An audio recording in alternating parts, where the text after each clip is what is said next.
I don't think there's anything to it, but every single week that it goes on and on and on successfully for the Dallas Cowboys.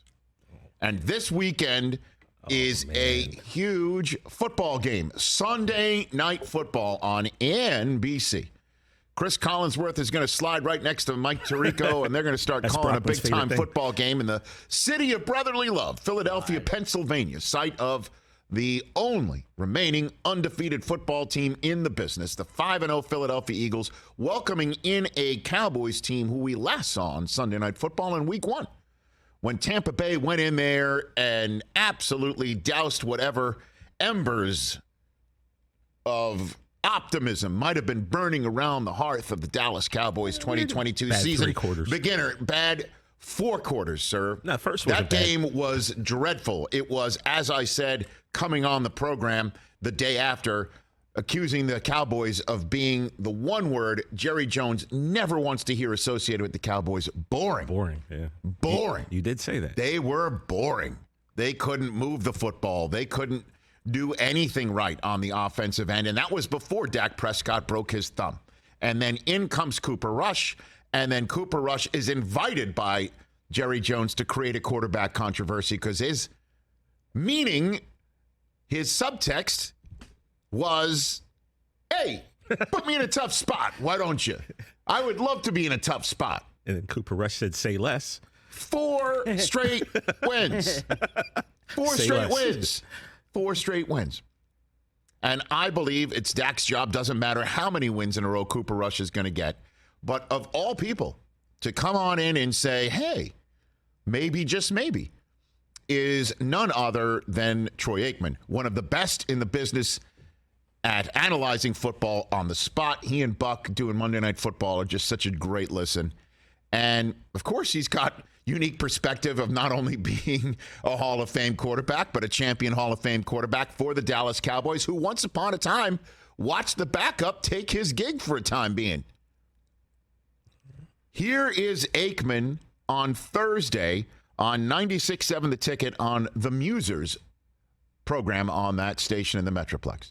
I went through this back in 91, and when Steve Berline came in and won the last 5 games of the regular season, and then I was ready to play, and Jimmy stayed with Steve in the postseason, and I wasn't happy about it. I don't think there was questions within the organization as far as who was the future for the franchise, but those become hard questions. It's the only position it probably happens at, but if they're winning and they win a big road game against Philadelphia, I could see where there is some pause, and you say, well, how exactly do we handle this? And Dak is the quarterback of this franchise. I love the guy, and they're better with Dak at quarterback, but the team's playing good football right now.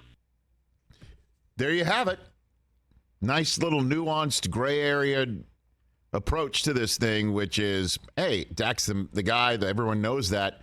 But I was once the guy, and everybody knew that too, and Jimmy Johnson stuck with Steve Berline. Yeah. The hot hand. And could that happen? Man, you want to talk about a subtext for a huge football game in the NFC East, toughest division in football in 2022. Oh, you got to love it. Hey, Giants 4-1, hosting the 3-2 Ravens this weekend. That's on the marquee. Later on, I'll give you my top 5 games of Week 6. I ask you this, gents. You must answer this as well. I will.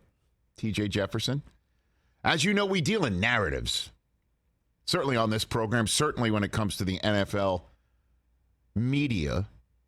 I've called the National Football League the greatest narrative-generating machine we have in American sports. And it is true. Facts. I spit facts when I say that. What's a better narrative to come out of this game? Why? What's a better narrative coming out of this game? The Philadelphia Eagles go to 6-0. Yeah. Hold on a minute. I don't like Go that. to 6-0. Yeah. Jalen Hurts puts it on the Cowboys, and he continues his ascendancy to potentially win votes, if not the entire shooting match for most valuable player in an NFL where it's the Bills world and we're just all rent payers right now. right? We'll see what happens between the Bills and the Chiefs before that game kicks off on Sunday night. Is that a better narrative coming out of the game, or is Cooper Rush being undefeated at 5-0? And the Cowboys go home to take on the Lions and the Bears in back-to-back games before their bye week.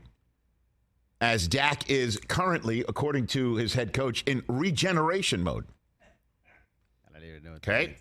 It means Sounds- his cells are regenerating. Sounds very science fiction. Like he's a What is that? Terminator. He's in regeneration mode. I thought we always said believe in science. reptile. So, Put a tail back.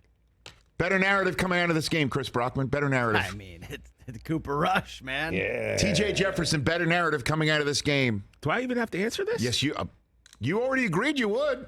How about them Cowboys? That's a better narrative for you? Cooper Rush being 5-0? I told you, right? I told you. If What- we're what did winning you tell me? football- If Repeat we're it. winning football games, I don't care who's on the field. Doesn't care. I don't care.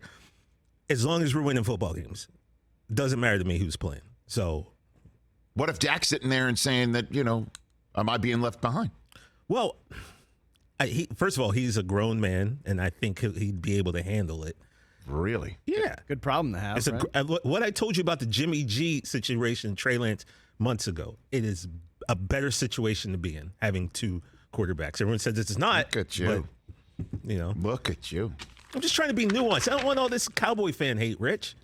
And I thought this is Dak's gig 100%, and I'm, Wavering?